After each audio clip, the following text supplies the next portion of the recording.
Good morning, darling. How's your sleep? Don't worry, darling. Relax. I'm not here to hurt you. Here, I brought you a glass of chocolate milk. It's your favorite thing to drink first thing in the morning.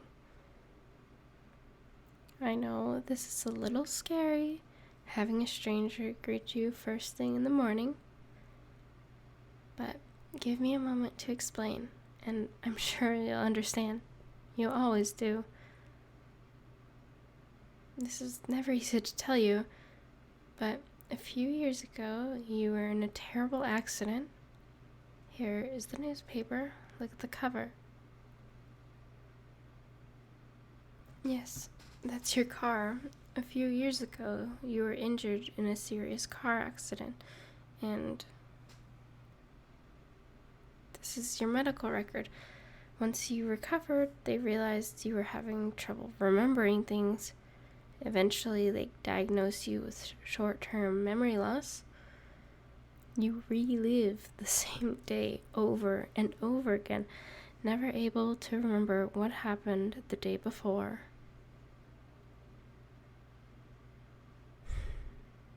That's okay if you're a little suspicious. Some days you take it well, others not so much. But here, let me show you this video on my phone. Do you see that? There I am, standing at the end of the altar, dressed in this beautiful white dress. Yeah, that's your family and friends. My family and friends are on the other side. Who are they looking at? Give it a second. And there. See who it is? Yes, that's you, walking to meet me in the end of the aisle. Look at your hand. Lift it and put it next to mine. See, we have each other's wedding ring. And I have one more thing to show you. You recognize your handwriting, right? This journal is that you've been keeping these past few years. Every day before you go to bed, you write something that happened the day before. Sometimes you even ask me to print a picture now and again so you could glue it onto your journal entry. Sometimes we have good days and sometimes bad days, but no matter what happens, I never interfere with your journal entries. Yes, it is tempting at times to tear out those pages and have you forget what I've done, but that wouldn't be right. Because when I agreed to marry you, we promised to be there for each other, both in good and bad times. And that journal is what reminds you of how you felt, even if you can't remember it. Do I do this every morning? Yes, I do. Sometimes I greet you in person. Sometimes if I have to do something somewhere else, I leave you a video to watch to help you catch up. Does it bother me having to remind you every morning? Darling, this is nothing compared to when we were dating. Still, I remember what happened on our first date. You woke up the next morning and saw me, and you freaked out. You leaped out of the bed and started smacking me with a pillow, asking who I was, and you freaking out freaked me out that I ran into your restroom, got dressed, and jumped out of the window. At first, I wanted to stay away from you as much as I could, but curiosity got the better of me, and I went back to see what had happened. That's when your family told me about your condition, that you hadn't remembered me from the night before, and you were destined to forget about me every night. They advised me to stay away from you, and move on, because according to them, there was no tomorrow for you. I wanted to agree with them, but I just couldn't forget you. I was determined to make it work. So, for a couple weeks after that, I tried multiple ways to meet you.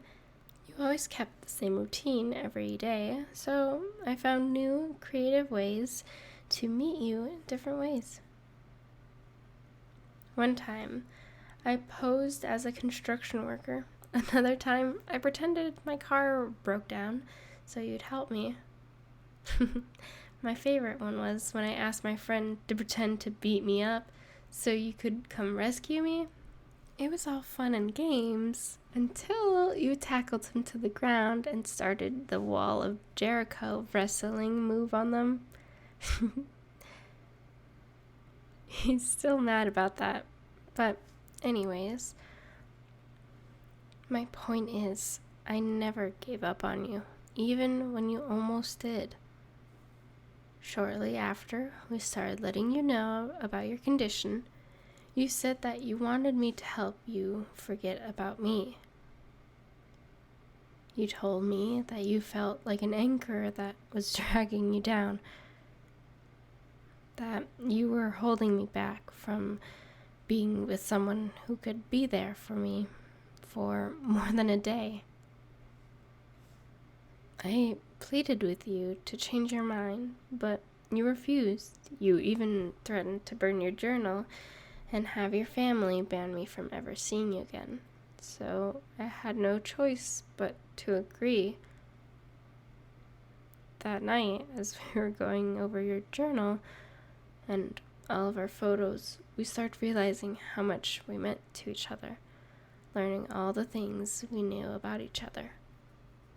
Every kiss, every time we made each other laugh, every fight, every time we made up only reminded us of what was special to each other. Every page you tore from the journal became harder to take out until we both couldn't tug on other sheets. When you tried to close the journal, a folded paper fell out, and when I opened it, I couldn't believe it. There were a bunch of sketches, each one slightly different, but each one looked like me. You said you had a habit of sketching whenever you dreamed the night before, and even though you don't remember each dream, there was always a woman in them that looked like me. I still remember you apologizing for being so selfish and not being able to let me go, and I just held you tight and said you had nothing to apologize for. You wanted to forget me, not because you didn't love me, but because you loved me so much that you didn't want to live a full and happy life, even if it meant you would never see me again. Darling, being with you is the only way I could ever live a full and happy life. You're the man of my dreams, and I'm the girl of yours. So, that night, we agreed to get married. It took a lot of planning, and it probably could have gone smoother, but we made it work. I know that even if you believe me, this whole situation must be strange, even a little scary.